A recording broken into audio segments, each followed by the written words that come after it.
सो hi guys, ये मेरी third video है पैरा सीक्वेंस में। Introduction part and first theorem है जो हम प्रूव कर चुके हैं, तो वो आपको मेरे वीडियोस में दिख जाएगा। आप वहाँ से लिंक दे के चैनल का लिंक दे के आप देख सकते हैं, ठीक है।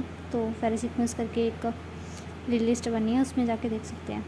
So if H dash and के H dash and K dash are कॉन्सेक्टिव para sequence, क्या है कि हमारे पास जो ये थी ये सिर्फ रैशनल नंबर थे, ठीक है, दो। बट ये क्या है, पैरा सीक्वेंस है। पैरा सीक्वेंस का बारे में मैंने पहले बता दिया, फिर भी एक बार बता देती हूँ कि अगर हमें पैरा सीक्वेंस बनानी हो एफ फर्स्ट ऑर्डर की, तो क्या होएगा 0/1 एंड 1/2, इन दोनों को ऐड कर देंगे 1/3 आ जाएगा। न्यूमिनेटर को न्यूमिनेटर से, डिनोमिनेटर को डिनोमिनेटर से, ठीक है।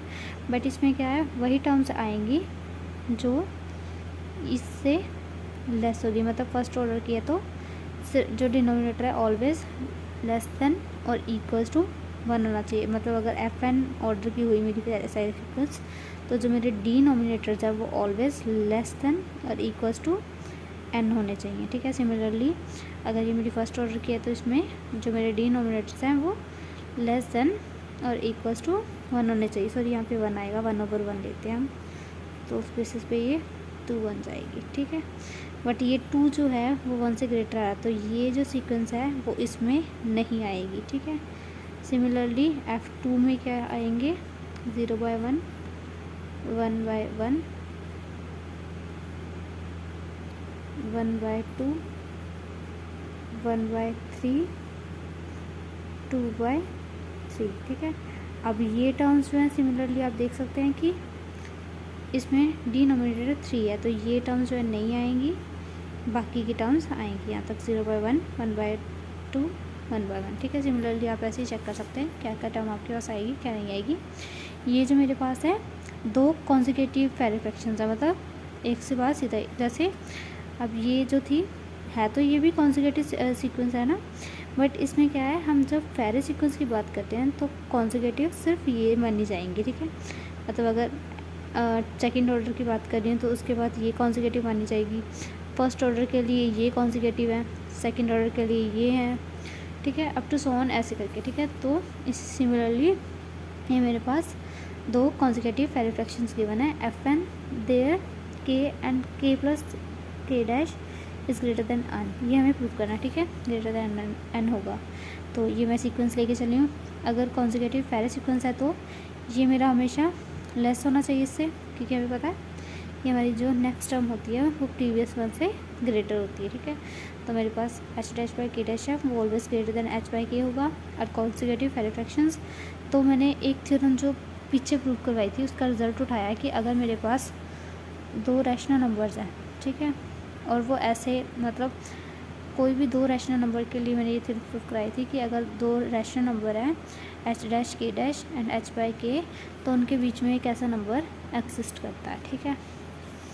तो वही रिज़ल्ट हमने प्रीवियस वन से उठा लिया कि इन दोनों के बीच में एक ऐसा नंबर एग्जिस्ट करेगा।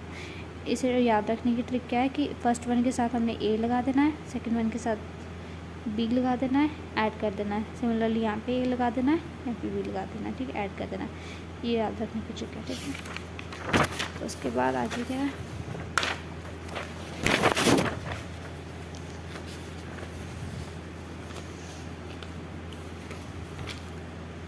जब हमने ये जो पीछे थ्योरम जो हमने रिज़ल्ट लिया था उसमें ए को और बी को 1 पुट कर देना है।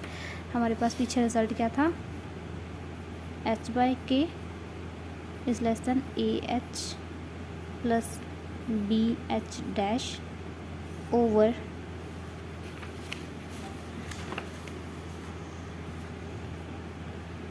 ए K plus B K dash is less than H dash and K dash, ठीक है। ये रिज़ल्ट था।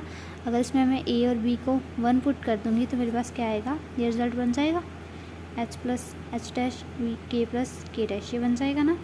तो यहाँ से मेरे पास क्या है, अगर ये मैंने क्या लेके चला था कि एच बाई के एंड एच डैश बाई के डैश जो है वो कॉन्जिक्यूटिव पैरा सीक्वेंस है। अगर कॉन्जिक्यूटिव पैरा सीक्वेंस है तो मतलब उसके बीच में कोई नंबर लाई नहीं करना चाहिए।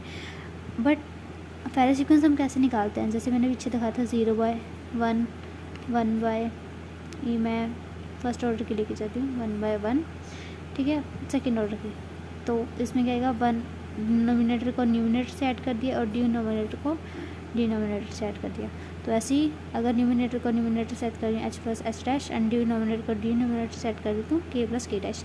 तो अगर ये चीज़ लाई कर दिया तो इसका मतलब तो ये हुआ कि ये जो है मतलब फेरे सीक्वेंस का पार्ट है, तो ये दोनों कॉन्सेक्यूटिव नहीं हुए, पर हम तो लेके चले थे कि ये दोनों कॉन्सेक्यूटिव हैं।